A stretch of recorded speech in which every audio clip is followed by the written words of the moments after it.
Good morning, viewers of Kritika's Vision. Welcome to part 3 of our lecture series where we are doing about the Mauryan Empire, class 9 chapter. Today we'll do the archaeological sources of the Mauryan Empire. Now the first archaeological sources are the Ashokan edict. So basically first, what is an edict? You need to understand this. An edict is an official order or proclamation issued by a person in authority or a sovereign.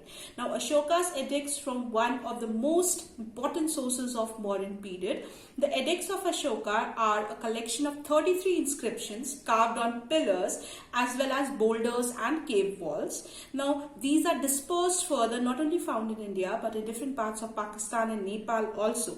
Now, they provide important information about the extent of his empire, his religious policy, administration. Now, these edicts deal with Ashoka's Dhamma and instruction given to the officials of his kingdom. The edicts can be broadly divided into pillar edicts, major rock edicts, and there are around 14 named as 1 to 14 rock edict and minor rock edict. So one of the major rock edict of 13:1 is very important as it tells about the description of Ashoka's victory over Kalinga, how it was a very important part of his life. And it states that Kalinga war took place 8 years after he became the king. 150,000 people were taken prisoners, 100,000 were killed, and many more perished. Now, Kalinga war annexed by Ashoka, and on conquering it, he felt extreme remorse and guilt. Now, he then made a vow not to take up arms.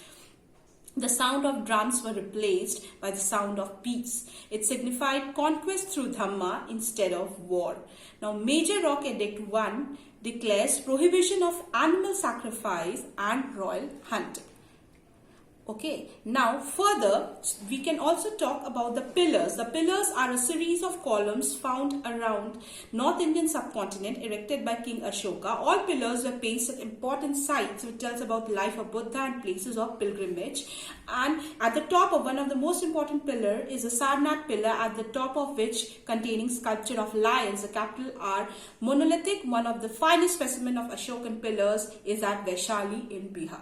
Also, we talk about the stupas, which were the semi-spherical mold-like structure containing the Buddha relics such as hair, teeth or bones, which was built by it. Now, Great Stupa at Sanchi is one of the best examples that tells about the Mauryan period. The Buddha is represented by symbols such as peepal tree, lotus and wheel. This dome-like structure is covered by masonry exterior and topped by a square-off roof. So, all these three edicts, pillar inscription and stupas tells a lot about the archaeological sources of the Mauryan period. Stay tuned to my channel. Kindly subscribe.